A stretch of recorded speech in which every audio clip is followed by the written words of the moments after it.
Halo netizen semuanya, saya sedikit mengkritik debat dari pertama sampai dengan debat yang terakhir, debat pemungkas pada malam tadi.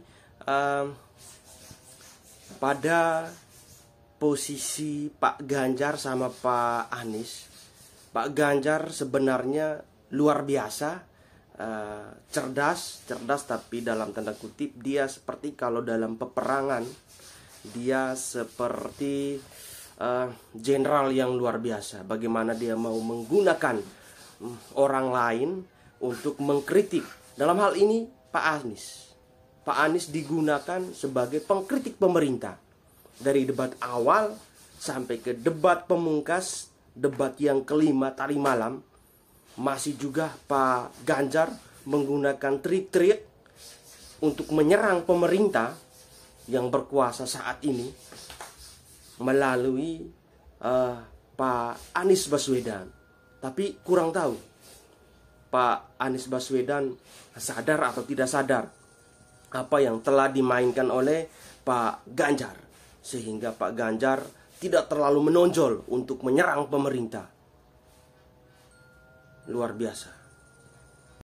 Menurut Pak Anies kira-kira bagaimana tata kelola bansos agar satu tidak saling klaim, dua bisa tepat sasaran, tiga tidak menimbulkan kecemburuan-kecemburuan, sehingga inilah satu harapan yang betul-betul bisa diterima oleh rakyat. Silakan. Masih ada waktu Bapak? Cukup. Ya, terima kasih Pak Ganjar.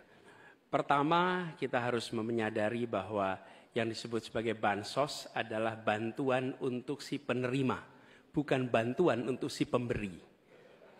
Karenanya, dia diberikan sesuai dengan kebutuhan si penerima. Kalau penerimanya membutuhkan bulan ini, ya diberi bulan ini. Kalau dibutuhkannya 3 bulan lagi, ya 3 bulan lagi. Tidak usah dirapel semuanya. Okay? Dijadikan sebagai sesuai kebutuhan. Yang nomor satu, itulah yang disebut sebagai bansos tanpa pamrih. Kemudian yang kedua, pemberian bansos ini harus tepat sasaran. Artinya diberikan melalui pendataan yang baik, informasi data itu harus akurat, dan mekanisme pemberiannya melalui jalur birokrasi. Bukan dibagikan di pinggir jalan, tapi dibagikan langsung di lokasi menggunakan siapa menggunakan jalur birokrasi.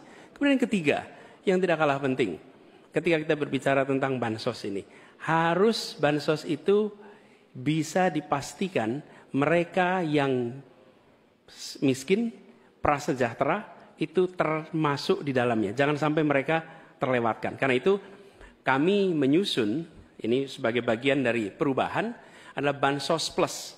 Angkanya ditingkatkan. Yang belum masuk masih miskin dimasukkan dan diberikan bekal pelatihan, pendampingan supaya mereka pelan-pelan bisa mandiri dan hidup lebih sejahtera.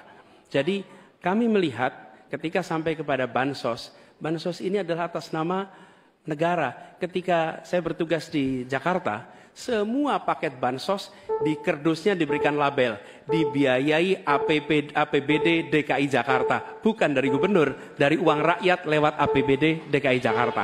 Jelas posisinya. Selanjutnya kami mohon kepada calon presiden nomor 3 Bapak Ganjar Pranowo.